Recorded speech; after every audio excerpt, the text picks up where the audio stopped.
masyarakat Malaka maupun di luar masyarakat Malaka daulat untuk masuk mengikuti pesta demokrasi Pilkada Kabupaten Malaka pada tanggal 9 Desember yang akan datang. Yang saya hormati anggota Dewan yang hadir, baik dari PKB maupun dari Partai Perindo. Terima kasih dua anggota Dewan yang terhormat hadir di tengah rakyatnya. Kami berbangga. Pengurus Pak Ketua DPD Partai Perindo Kabupaten Malaka dan seluruh pengurus yang hadir yang saya hormati, Bapak Ibu, tokoh masyarakat, tokoh adat, tokoh agama, pemuda-pemuda yang ada yang saya hormati,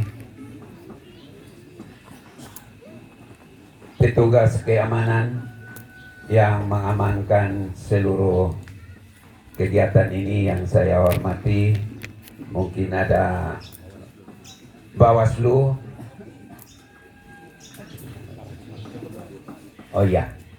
Bawaslu Kabupaten Malaka yang saya hormati, insan pers kalau ada yang saya hormati, singkatnya Bapak Ibu yang saya muliakan.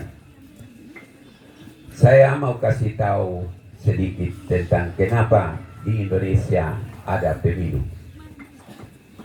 Pemilu legislatif, pemilu kepala daerah, pemilu presiden bukan barang yang asal dirancang. Semua di dunia ini kalau mau menjadi wakil rakyat atau mau menjadi kepala wilayah harus melalui restu rakyat. Itu yang disebut dengan demokrasi atau kedaulatan di bangsa kita ini atau di dunia ada di tangan rakyat.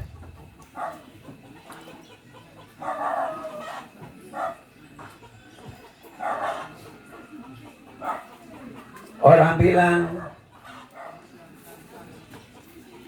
kedaulatan itu ada di tangan rakyat.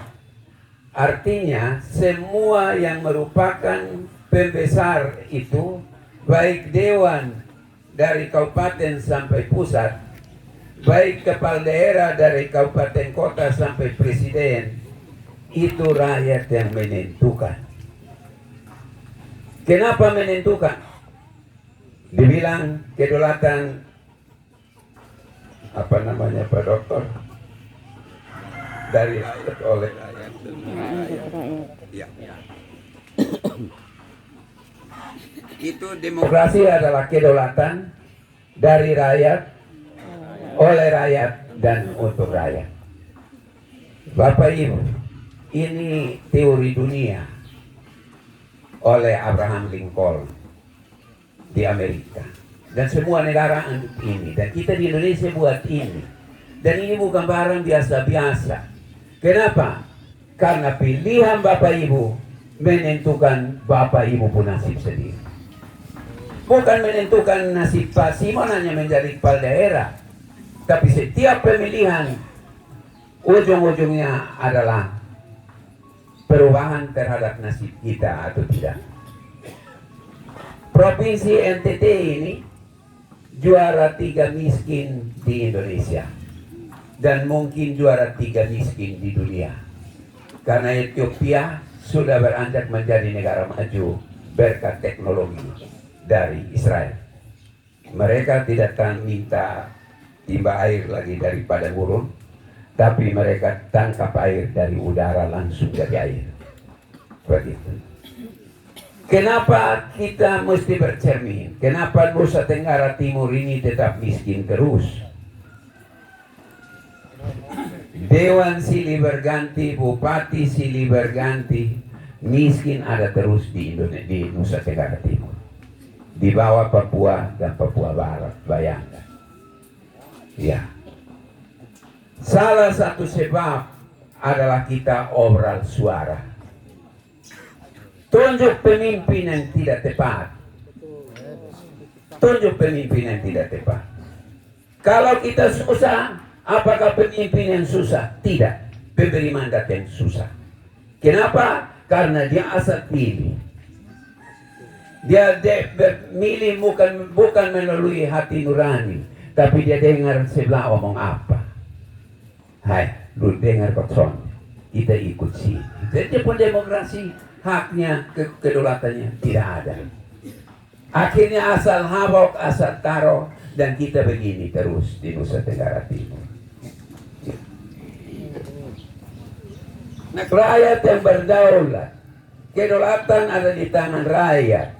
Ya, pilih pemimpin dari kita. Kita yang hasilkan pemimpin.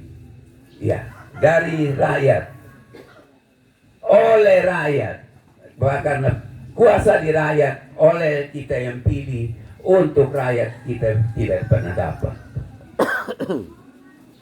Bapak Ibu dapat apa dari demokrasi yang sementara berjalan? Karena pilihan kita tidak berdasarkan hak-hak yang kita miliki. Bapak Ibu, saya kasih tahu Bapak Ibu, teori pembangunan bilang begini. Ada 3 macam hasil pembangunan.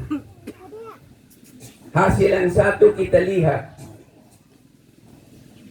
Hasil yang kedua kita rasakan.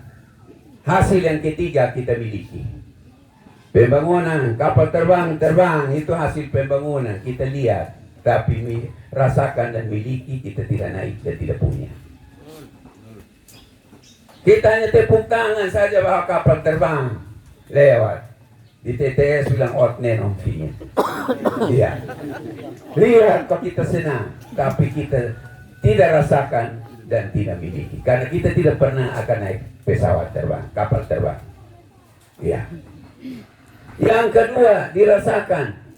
Jalan ini dirasakan, infrastruktur dirasakan, izin jalan kita rasakan, tapi Bapak Ibu tidak miliki.